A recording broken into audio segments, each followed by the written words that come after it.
할렐루야. 우리 오늘도 옆 사람과 함께 인사하겠습니다. 우리 주님 안에서 승리합시다.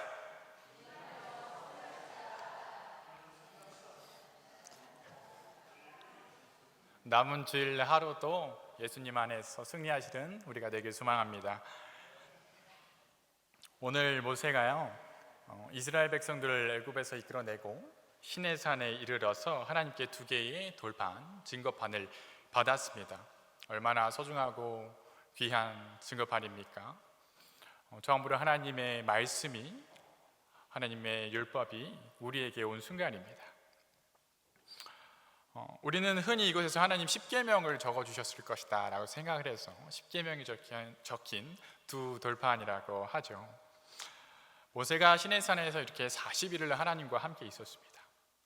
오늘 본문은 그 40일이 지나고 모세가 이스라엘 백성들에게 돌아왔을 때 그 이후의 모습을 담고 있습니다.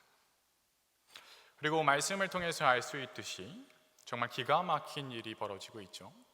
이스라엘 백성들이 금송아지를 세워서 절하고 있는 정말 얼토당토 않는 말도 안 되는 일이 벌어지고 있습니다. 23절에서 이르기를 그들이 내게 말하기를 우리를 위하여 우리를 인도할 신을 만들라. 이 모세 곧 우리를 애굽 땅에서 인도하여 낸 사람이 어찌 되었는지 알 수 없노라 하기에 하였습니다. 그리고 1절 앞부분을 보면요, 또 백성이 모세가 산에서 내려옴이 더딤을 보고 모여 백성이 아론에게 이르러 말하되 하였습니다. 모세가 산에서 내려옴이 더딤을 보고 우리를 인도하여 낸 사람이 어찌 되었는지 알지 못했기 때문에 이스라엘 백성들이 우상을 짓게 된 것이죠. 여기서 오늘 말씀이 우리에게 주는 첫 번째 메시지는요, 우리는 반대로 보이지 않는 하나님을 믿어야 한다는 것입니다. 우리는 보이는 것에 너무 쉽게 현혹됩니다. 보이는 것을 믿고 싶어 합니다.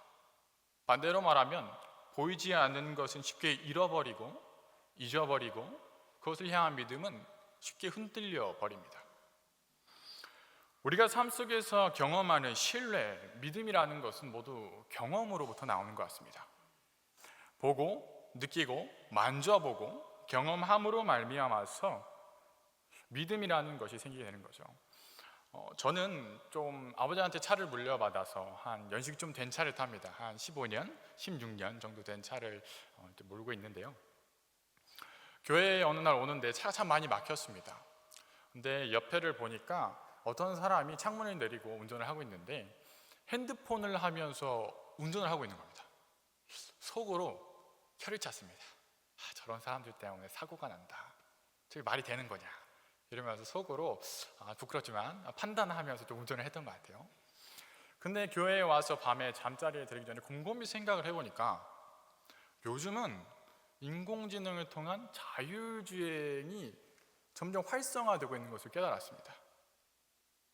처음에 우리가 어떻게 차를 인공지능이 운전하냐, 어떻게 그걸 맡기냐 이렇게 생각을 했는데 요즘은 점점 사람이 운전하는 것을 넘어서 인공지능에게 운전을 맡기고 있는 거예요. 점점 경험을 통해서 신뢰가 쌓인 것이죠. 사람과의 관계도 마찬가지입니다. 사람과의 관계도 서로 경험해 볼 때 그 사람을 향한 믿음과 신뢰가 생깁니다. 특히 대면하는 것이 중요합니다. 우리가 이것을 코로나 때 여실히 느끼지 않았나요? 아무리 화상을 통해 서로 만나고 통화를 통해 교제를 해도 직접 대면하여 교제하는 것만큼 신뢰와 관계가 깊어지지 않습니다. 대면이 참 중요합니다. 그런데 하나님은 경험은 할 수 있는데 우리가 대면은 할 수가 없습니다. 우리의 삶 가운데 일하시는 하나님을 우리 경험할 수 있습니다. 가끔 놀라운 일을 우리의 삶에 주시고 감사한 일을 주시고 나는 생각지도 못한 방법과 은혜로 내 삶을 인도하시는 것을 경험합니다. 근데 우리가 하나님을 대면하진 못하니 그 순간들이 점점 모호해지는 것이 일상입니다. 나중 가면은 그게 정말 하나님이 일하셨던 거였나? 그냥 우연이 아니었나? 생각하는 순간이 오기도 하죠. 세상을 살면서 터득한 믿음이라는 잣대가 하나님께는 통용되지 않는 것입니다. 여기서부터 문제가 생기는 것이죠. 그래서 우리가 신앙생활에서 흔히 하는 실수가 보이지 않는 하나님을 신뢰하는 것이 아니라 보이는 사람을 의지하기 시작합니다. 사람을 믿는 것이 잘못된 것은 아닙니다. 우리 많은 신앙인들이 신앙생활을 처음 할 때 믿음의 성도를 통해서, 사람을 통해서 인도함을 받고 그를 통해서 하나님을 알게 되고 주님을 만나게 됩니다. 그런데 하나님을 향한 믿음을 지속적으로 사람을 통해 얻으려고 하면 나중엔 반드시 문제가 생깁니다. 오늘날 이스라엘 백성들은 모세가 산에서 내려옴이 더딤을 보고 그들을 인도해낸 사람이 어찌 되었는지 알지 못해서 무너진 겁니다. 그들이 무너진 가장 큰 이유는 보이지 않는 하나님을 신뢰한 것이 아니라 보이는 모세를 따랐기 때문입니다. 처음 모세를 통해 하나님께서 역사하실 때, 놀라운 기적을 행하시고 애굽에서 이끌어낼 때, 홍해를 가릴 때 그의 지팡이를 보고 그를 따라서 움직였을 수 있습니다. 그러나 그들은 어린아이처럼 마냥 모세만 바라보는 것이 아니라 구름 기둥과 불 기둥으로 그들을 인도하신 하나님, 만나와 메추라기로 나를 매일같이 인도하신 하나님, 나의 하나님을 믿었어야 하는 겁니다. 믿어야 할 대상을 믿지 않고 바라봐야 할 대상을 바라보지 않았습니다. 오늘날 우리의 신앙생활에서도 마찬가지 아닙니까? 자꾸 사람을 보게 됩니다. 근데 사람은 우리도 알다시피 흔들립니다. 완전하지 않습니다. 넘어지기도 하고요, 실망감을 주고요, 떠나가기도 합니다. 이거는 저를 비롯한 목회자 또한 마찬가지입니다. 우리가 진짜 믿고 의지해야 할 분은 하나님인데, 나의 삶을 인도하시는 분도 하나님, 나에게 은혜 주시는 분도 하나님, 내 삶에 감격 주시는 분도 하나님인데 자꾸 보이는 사람에게 시선이 갑니다. 우리가 하나님이라는 중심, 이것을 잃어버리면 우린 결국 죄에 넘어지게 되어 있습니다. 이렇게 죄에 넘어진 사람들의 특징 중 하나가, 이게 두 번째인데요, 바로 자신의 죄를 정당화하려 한다는 겁니다. 핑계거리를 찾습니다. 오늘 아론은 너무나 중대한 죄를 하나님 앞에 범했습니다. 시내산에서 모세는 하나님께 우상을 세우지 말라는 계명을 받고 있는데, 아론은 백성들에게 금부치를 모아서 금송아지를 세우고 있습니다. 4절 말씀에 보면 아론이 그들의 손에서 금고리를 받아 부어서 조각칼로 새겨 송아지 형상을 만드니 그들이 말하되 이스라엘아, 이는 너희를 애굽 땅에서 인도하여 낸 너희의 신이로다 하는지라 하였습니다. 그가 직접 금을 받아서 녹이고 부어서 조각했습니다. 근데 그 모습을 보고 모세가 분노합니다. 그리고 그를 불살라 버립니다. 다시 그 모세의 분노를 보고 아론이 말하는 것은 이렇습니다. 24절에 이렇게 말합니다. 내가 그들에게 이르기를 금이 있는 자는 빼내라 한즉 그들이 그것을 내게로 가져왔기로 내가 불에 던졌더니 이 송아지가 나왔나이다. 여러분, 이게 맞습니까? 그냥 금부치를 모아다 불에 던졌더니 금송아지가 나왔나요? 그가 직접 녹이고 조각해서 만들었는데, 적어도 그 과정을 두 눈으로 알고 있음에도 자신의 죄가 들통나니까 핑계거리, 얼토당토 않는 핑계를 대고 있는 겁니다. 내가 만들고 싶어서 만든 게 아니라 그냥 불에 넣었더니 금송아지가 나왔습니다. 에덴 동산에서 하와가 뱀의 꾀에 넘어가서 선악과를 먹었습니다. 그리고 아담에게 주었습니다. 그때 아담은요, 군말 없이 그 선악과를 받아 먹습니다. 꼭 무지한 남자처럼 나와요. 속아서 하와가 줘서 먹은 것처럼. 그런데 여러분, 아담이 정말 그 열매를 먹으면 안 된다는 것을 모르고 먹은 겁니까? 하나님께서 아담에게 직접 말씀하셨습니다. 너가 이 열매를 먹으면 정령 죽으리라. 정령 죽으리라 말씀을 하셨어요. 근데 그 열매를 먹었어요. 아담은 억지로 열매를 먹은 게 아닙니다. 하와 때문에 먹은 것도 아닙니다. 그가 먹고 싶었기 때문에 먹은 것입니다. 하와와 다를 게 없는 거죠. 창세기 3장 11절에서 그러나 아담에게 하나님이 이렇게 말씀하십니다. 내가 너에게 먹지 말라 명한 그 나무의 열매를 내가 먹었느냐? 아담이 대답을 하지요. 하나님이 주셔서 나와 함께 있게 하신 여자, 그가 그 나무 열매를 내게 줌으로 내가 먹었나이다. 정말 참 부질없는 변명인 겁니다. 하찮은 변명인 거예요.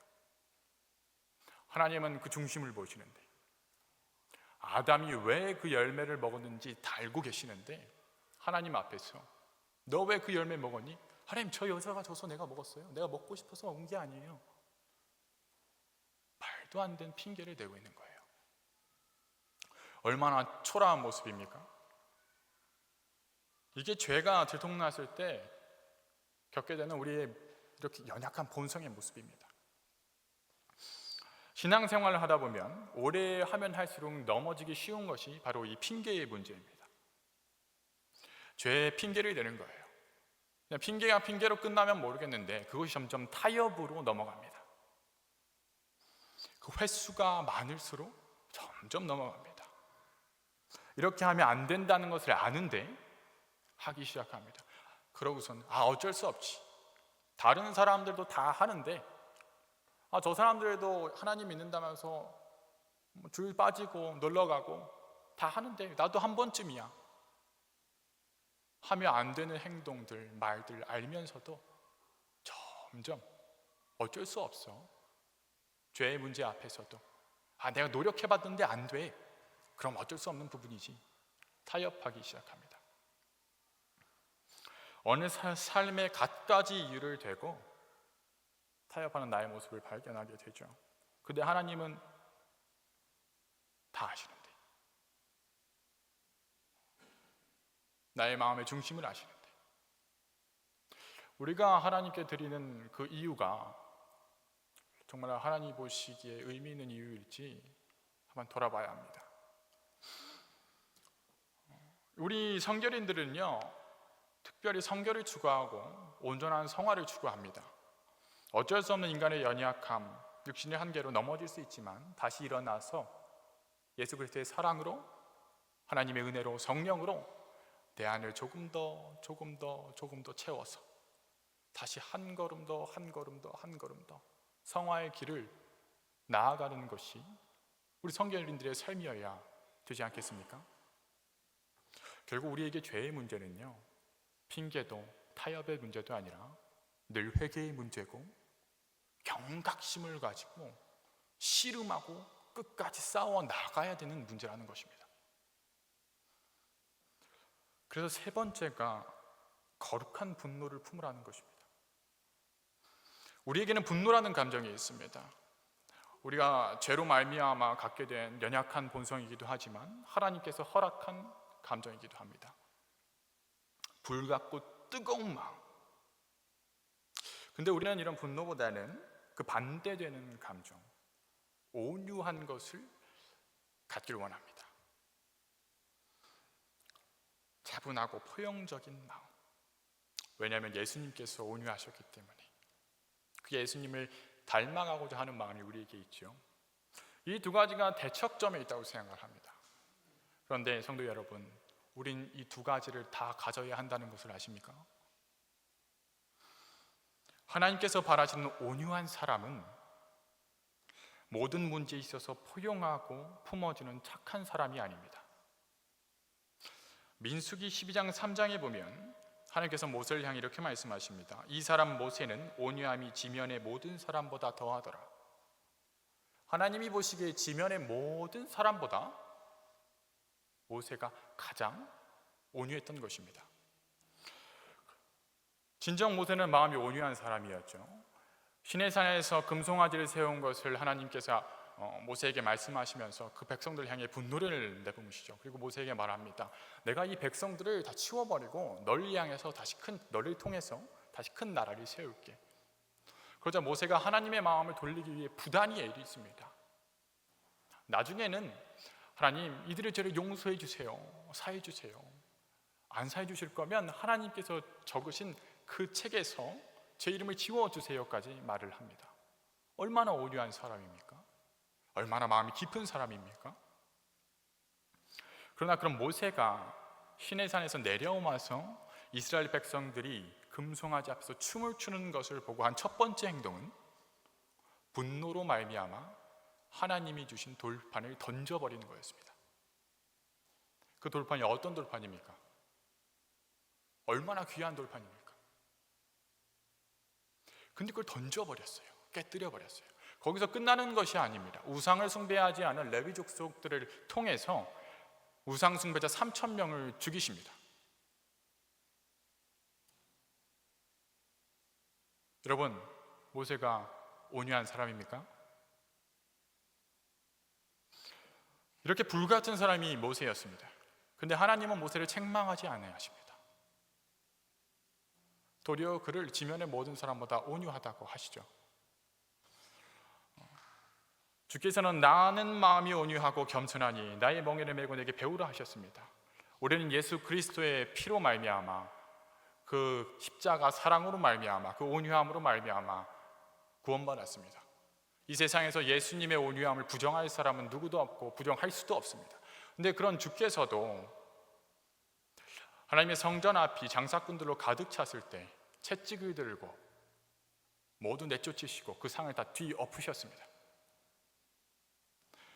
여러분, 어떻게 온유함과 분노가 공존할 수 있는 것입니까?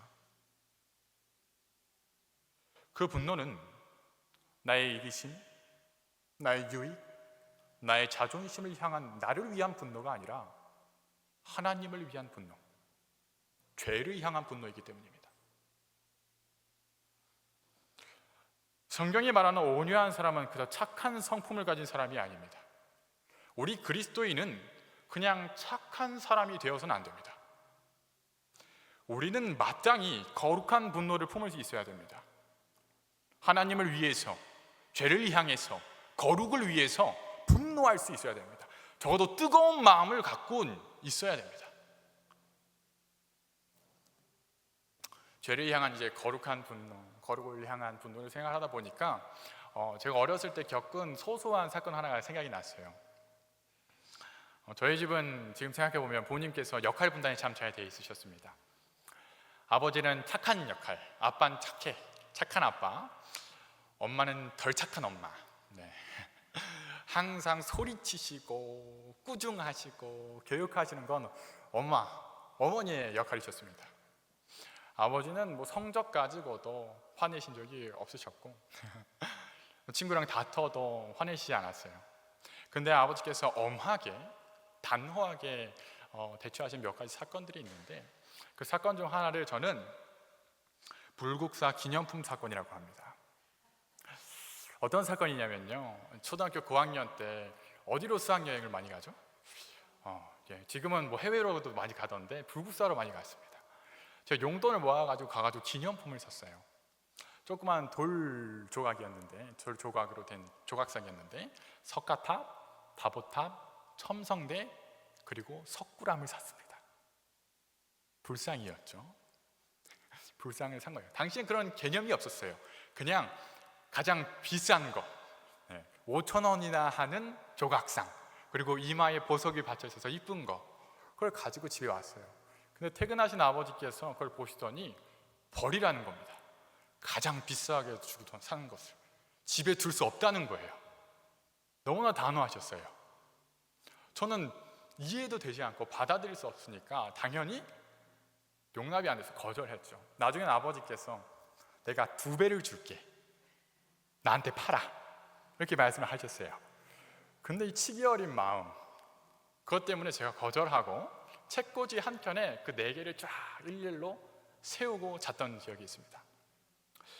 그런데 다음날 제가 일어나 보니 석가탑, 다보탑, 첨성대는 있는데 불국사가 사라진 겁니다. 용의자는 한 명이었습니다. 얼마나 아버지께 대들었는지 몰라요. 때리셨는지 몰라요. 근데 아버지는 단호하셨어요. 그때는 이해하지 못했습니다. 근데 지금은 이해합니다. 그것은 아버지께 거룩의 문제였고 죄의 문제였습니다.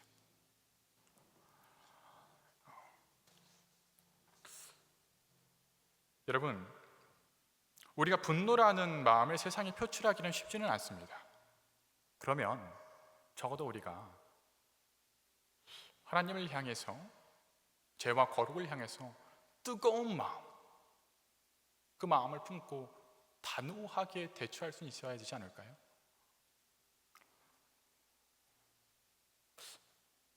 여러분, 우리가 어느 때 분노하고 있습니까, 지금? 어느 때 나의 그 뜨거운 마음을 쏟아내고 어느 때 단호하게 행동하십니까? 나의 자존심에 조금만 상처가 나도, 나이가 유익의 문제가 달려있으면 소리치는데 주저함이 없고 냉정하게 구는데 나의 유익을 사수하는데 거리낌이 없는데, 하나님을 위해서, 죄와 거룩을 위해서는 우리가 그렇게 대처하고 있습니까? 우리의 자녀들에게 어쩔 때 화를 내시고 엄하게 대하십니까? 나의 생각을 따라와 주지 않을 때? 아니면 하나님으로부터 멀어지고 있을 때? 거룩을 잃어버리고 죄에 빠졌을 때? 우리는 온유해야 할 때 분노하고 분노해야 할 때 온유라는 이름의 침묵을 하진 않습니까? 우리가 고민해 봐야 됩니다.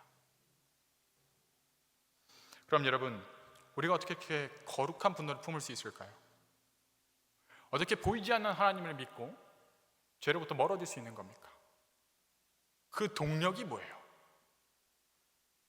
결국 은혜입니다. 나의 생각과 나의 의지와 나의 혈기로 해 나아가는 것이 아니라 하나님의 영이 내 안에 가득할 때, 하나님의 은혜가 내 안에 가득할 때 우리가 그걸 할 수 있는 거예요. 그 은혜가 우리의 자신감이 되는 겁니다. 그래서 오늘의 제목을 은혜의 공급이라고 지었습니다. 우리에겐 좋은 길이 너무나 많이 제시되고 말씀을 통해서 방향이 제시되지만 결국 우리가 그 길을 누구의 손을 붙잡고 가느냐에 따라서, 무엇을 의지해서 가느냐에 따라서 그 종착지는 달라질 것입니다. 우리는 다시 처음으로 돌아와서 우리의 삶을, 우리의 중심을 하나님께 초점을 맞춰야 되는 것입니다. 여러분, 하나님이 나의 공급자이십니다.